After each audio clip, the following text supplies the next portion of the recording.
Pályán több mint 20 olimpiai világbajnok és egyéb más kontinentális aranyérem tulajdonosával, a jamaikai Veronica Campbell Brownnal. De haladjunk sorrendben, az egyes pályán Keisha Lawson fut majd, 11.06 az idei legjobb eredmény, ez az egyéni csúcsa Keisha Lawsonnak, nem lesz ott a világbajnokságon. Yvette Lalova valószínűleg igen, hiszen ő olimpiai negyedik volt 2004-ben, Athénben 100-on 5., 200-on, 2012-ben pedig Európa bajnokságot nyert Helsinkiben. Az idei amerikai bajnokság negyedik helyezettje Callum Whitney fut majd, ő junior világbajnok volt 2014-ben 200-on és harmadik 100-on. És akkor itt van a verseny egyik legnagyobb sztárja, felsorolni is nagyon nehéz. Már 2000-ben az ifjú világbajnokságon duplázni tudott, azóta senkinek nem sikerült korosztályban a hölgyeknél. 28 döntőt vívott meg veretlenül, ez 42 versenyt jelent, egészen elképesztő olimpiai és világbajnok, egyébként nem mellesleg 200 méteren, 100-on pedig vannak világbajnok, olimpiai ezüst és bronzérmei.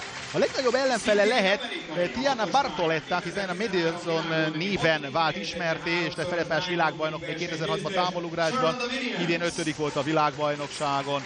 Veronica Campbell Brown mellett fut majd a 6-oson Sharonda Williams, aztán Jessica Young, ugyancsak az Egyesült Államokból, és a 8-ason fut majd a 2010-es Afrika bajnokság 7. helyezettje 200 méteren Karina Horn.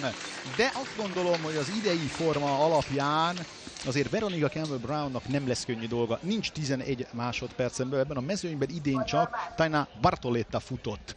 Ő a 2012-es londoni 100-as döntőben, olimpiai döntőben a 4. helyen végzett. Idén 5. volt az amerikai bajnokságon, tehát váltóban mindenképpen ott lesz majd Pekingben. Veronica Campbell Brown tehát, aki most megpróbál 11 másodperc alá kerülni. Picit szembeszél van még mindig. Aztán nem biztos, hogy segíthet ezen az eredményen, de nézzük. A 4-es és az 5-ös pálya. Szépen eljönnek, és nem is rajtól rosszul. Veronica Campbell Brown a 4-esen, sőt vezet, de jön aztán Bartoletta, és Veronica Campbell Brown utcahosszal fogja megnyerni ezt a versenyt. Bizony, ott van! 11.00! Hát, eddig mindig 1-2 század benne volt, mínuszba. Lehet, hogy ez egy kicsit jobb lesz majd, meglátjuk. 11.04 után 11.00 tudatosítja a mezőny, nem mellesleges verseny van, és az biztos, hogy ez az idei legjobb eredménye. 10.99! Bizony!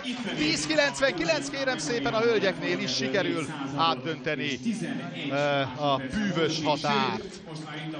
10.99-el tehát idei legjobbjával Veronica Campbell Brown, mínusz 1,2 méter, persze egy igazi nagy, szenzációs eredményre, de miután elveszik majd a táblát, hallgassuk meg Márton Anitát.